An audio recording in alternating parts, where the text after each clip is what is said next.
Welcome to Broadneck High School Baseball and our series, The Bruin Way. This video is Chapter 8 in our series, A Trip Around the Bases. This video discusses running at third base. All right, now we're running at third base. At third base, you get your primary lead in foul territory.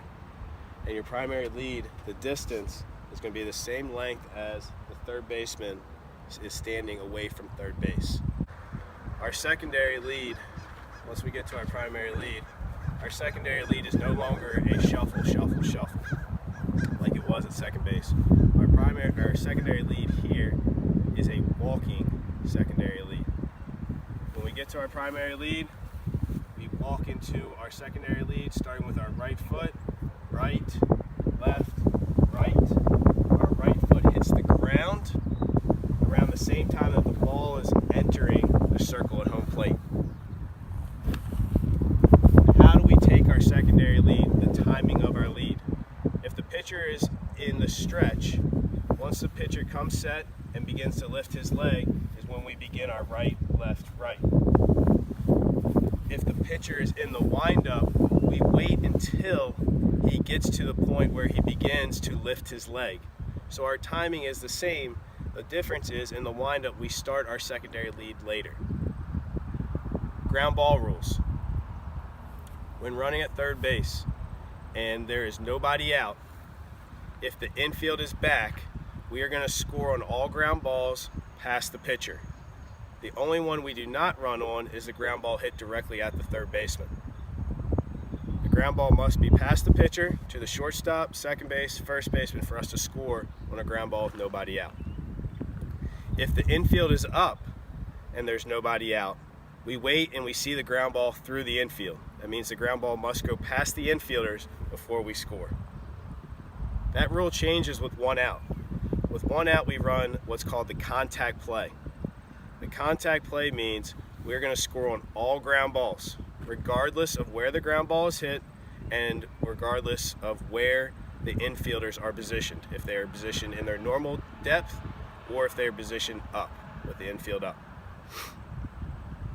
In order to score on a ground ball with one out in a contact play situation, we must make sure when we do our secondary lead of right, left, right, our eyes are in the hitting circle. And what we want to do, we want to anticipate seeing the ball coming down off the bat and breaking right away. If we wait too long to break for home, once we see the ground ball on its way to the infielders, it will be too late and will be thrown out. The reason why we run the contact play is to put pressure on the defense. We force the defense to field a ground ball, make a throw to the catcher, and the catcher to tag you out. All the while you are running as hard as you possibly can. In a situation, in a contact play, where you are hung up and you are a dead out at home plate, you need to stop immediately in the baseline. You will stop in the baseline and you will proceed to get into a rundown. You want to stay in a rundown for as long as you can to allow the batter to get all the way to second base.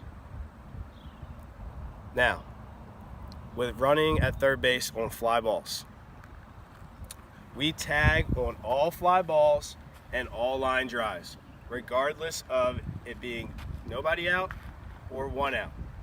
As soon as we see the ball hit up in the air, because our eyes again are in the circle, we go back to the base. When we go back to the base, we put our left foot on the base. This allows us to see our right field, our center field at all times. We make the decision of when to go. Our third base coach does not tell us go. We wait as the base runner to see a catch. Once we see a catch, we go home.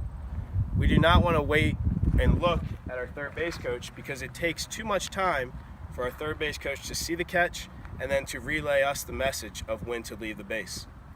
Now, when the ball is hit down the left field line, we place our right foot on the base, and this way we look and find the baseball over our right shoulder. This gives us a clear view of a foul ball being caught, and then from there we can score. The last thing that we want to think about while running at third base is to always anticipate a wild pitch or a downward angle ball for a pass ball. Every time we work our right, left, right, our eyes are in the circle, and we are anticipating that ball to kick to its right or left in order for us to score a run. This sums up running at third base. Thank you for your interest in doing things the Bruin way. Please check out the other videos in our series, A Trip Around the Bases.